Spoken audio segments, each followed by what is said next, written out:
Jeff, just how has the process changed for you when you bring in a whole new offensive staff and you got different ideas, different people having different input? Like, how does that change the scouting process? It changes a little bit. We all look at players very similar, and yet there's emphasis on certain things that we have to bring our attention to.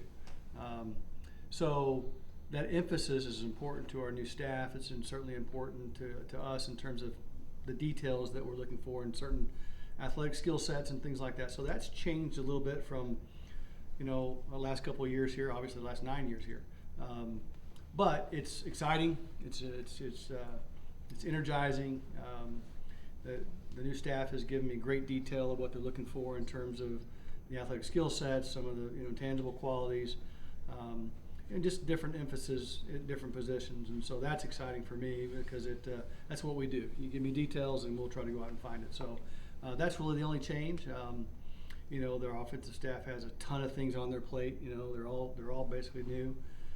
They've got a but playbook to put together. They've got free agency coming up down the pike. We got the draft, so they got a lot on their plate, but they've been fantastic.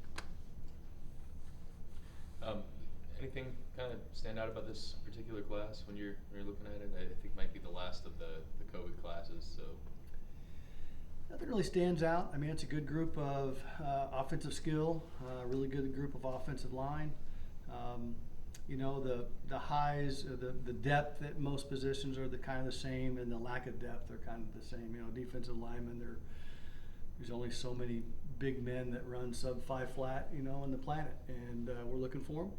And that hadn't really changed, but it's a good group. We're trying to weed through all the information that we get at this time of the year.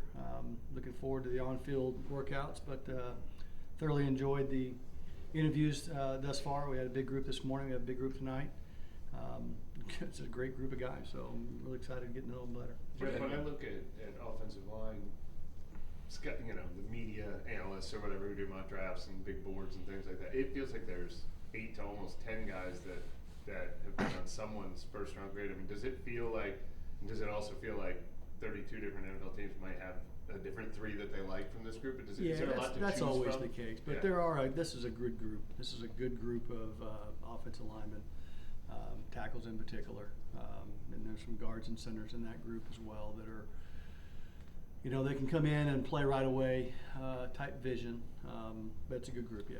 What do you look for when a guy, like for tackle specifically, like that indicates they're ready to play right away? Like, is there something with that position that you? I think it's more, it's intangible qualities. It's intelligence. It's sometimes it may be the scheme that they've played in college. It's how many games they've played in college. It's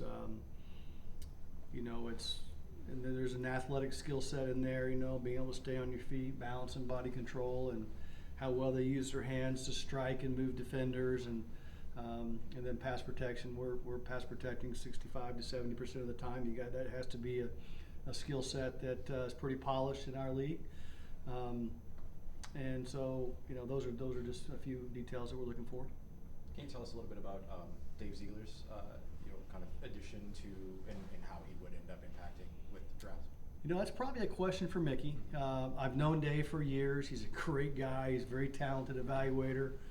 Right now, he's getting involved in both, the pro and college. I don't even know what the title that we've given him, but, personnel analyst or consultant or whatever that may be. And that's what he's doing. He's analyzing some things that we've asked him to analyze, and he's evaluating some players that we've asked him to evaluate.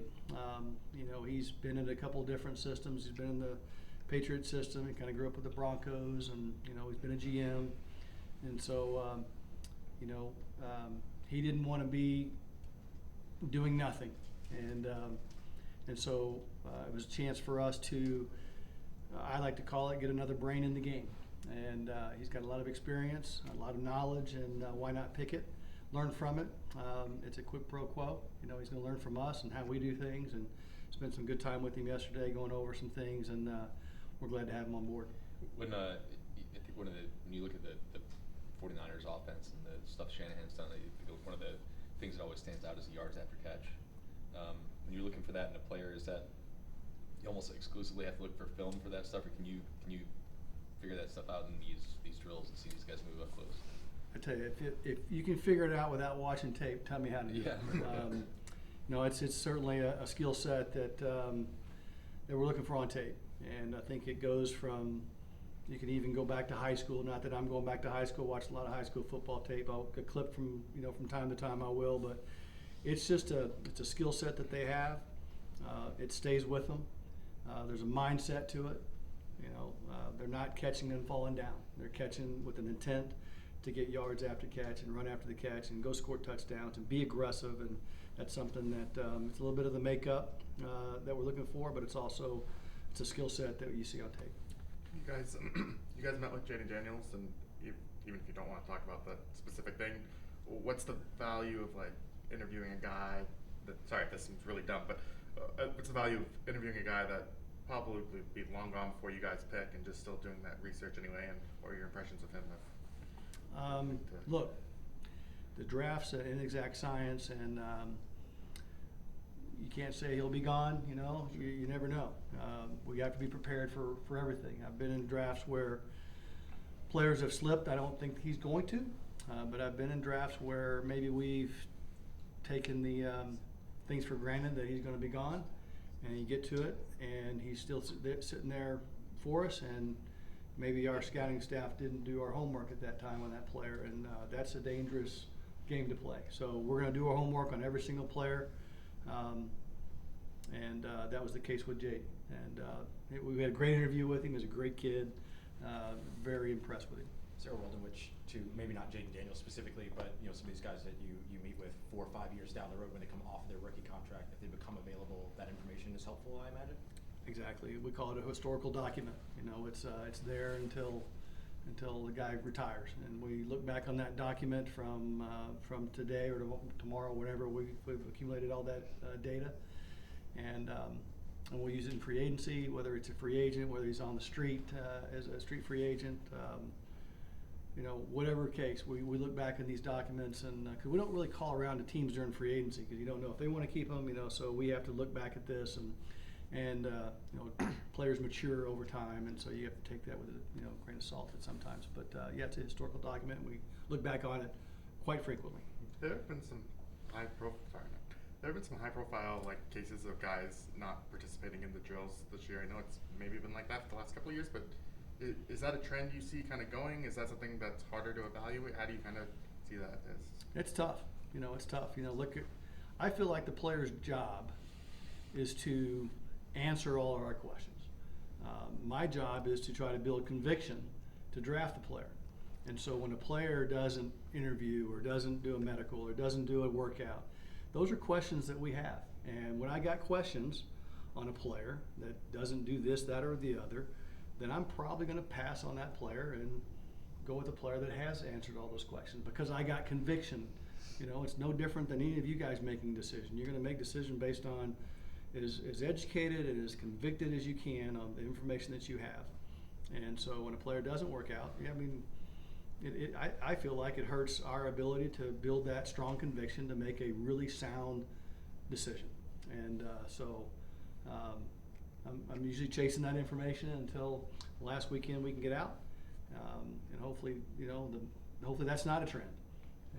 But it seems to be quite frequent that we do it, and at the end of the day, most of the time we get them to do the drill. It's just sometimes it's on their time frame, not on ours. People often talk about like smoke screens and that this time of year. How do you guys sort through like misinformation and what's good information and what might be changing? Like how do you guys decide what to pay attention to and what to ignore? Well, look, it's our job to get the information ourselves.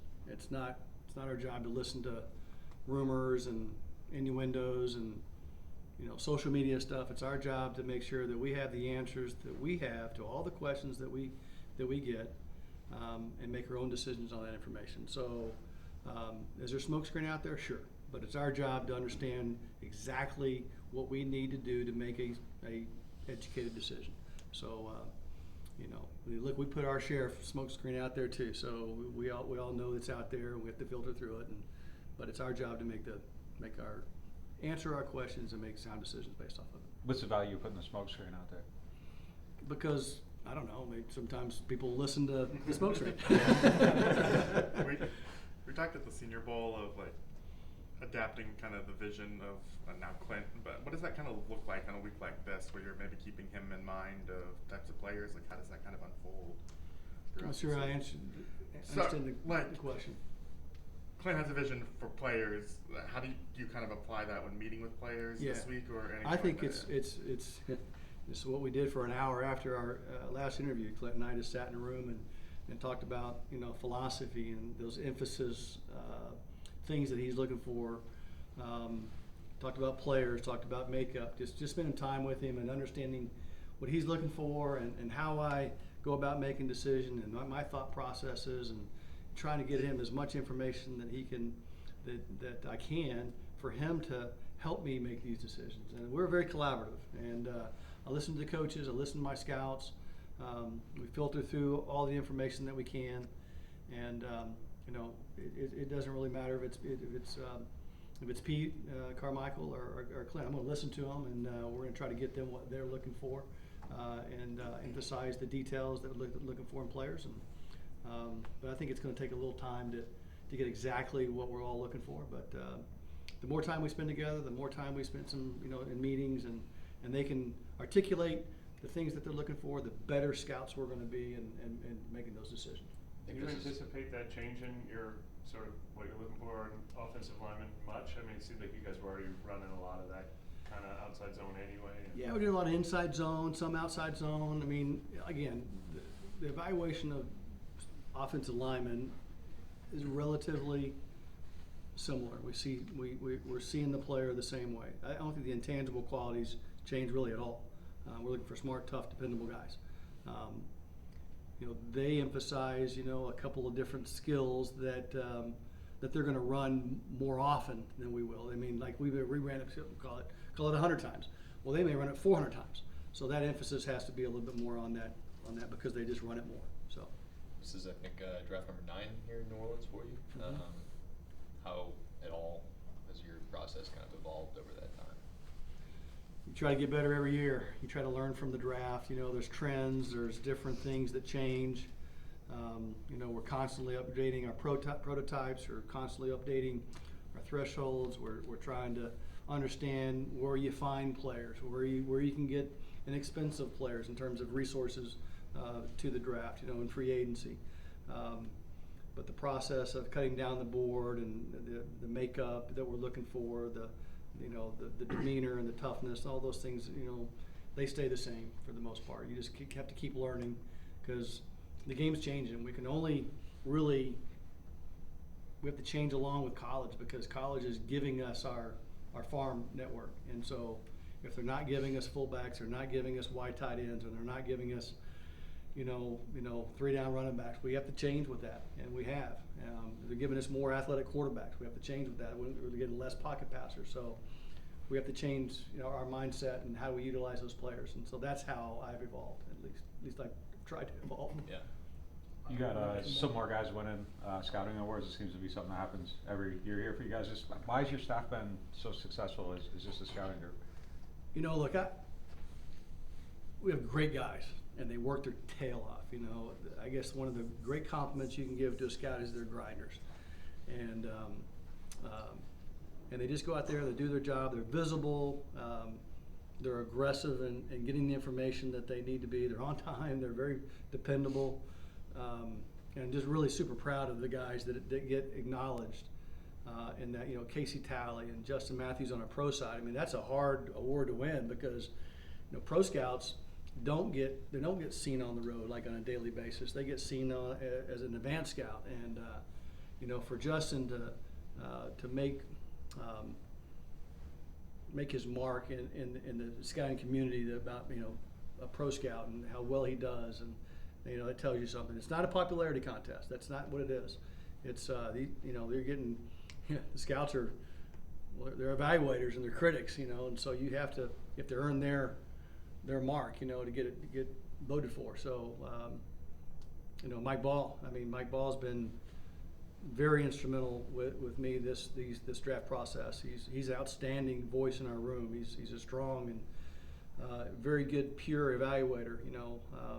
He's got a routine that he goes through, and I just really appreciate how he attacks it. And all of my scouts, even the ones that don't get the acknowledgement, they're all really good staff. And we haven't changed a whole lot, in our staff. I like the continuity of it, but Casey and Paul Zimmer and John Sandusky, all those guys do a fantastic job. Just blessed to have them all, to be honest with you.